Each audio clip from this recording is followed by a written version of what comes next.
So I want to switch gears a little bit. We're going to take a look at how the mobile interacts with this.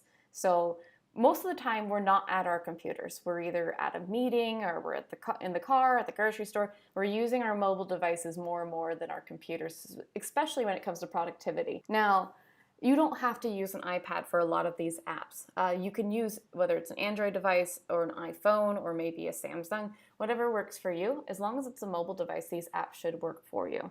So let's start right in. The first one I love is called Pocket. Have you ever read an article where you think, this is really great, I just don't have time to read it right now? Pocket is a way to save all of that information and also get new articles inside there. When I go into Safari, if I'm reading an article, if I click that share button, I'm now going to have the Pocket ability. And it gives you instructions right here on how to set that up. So for example, if I'm reading CNN,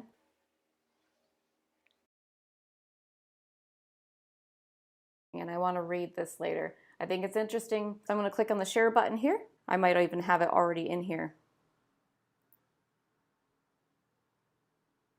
There it is, Pocket. So I can turn that on for a quick link.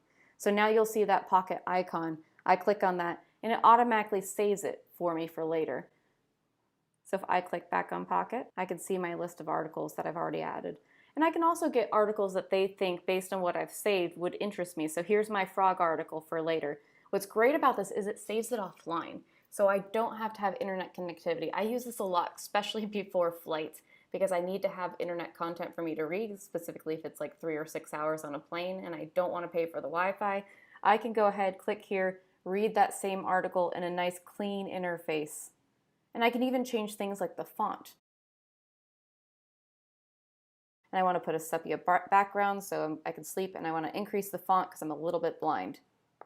And there it is. I can read it in my own privacy when I need it. And if I like it, I can love it, comment on it, and I can even check it off and say, I've read that, remove that from my list, and you can see it goes away. Now, if I put my interest in here, like I have with IT, I have with science, you'll see articles that they would recommend pop up on there. So Pocket's a really useful utility, and again, it's not something you just have to use on your mobile device. You can go to pocket.com and access it right from the web.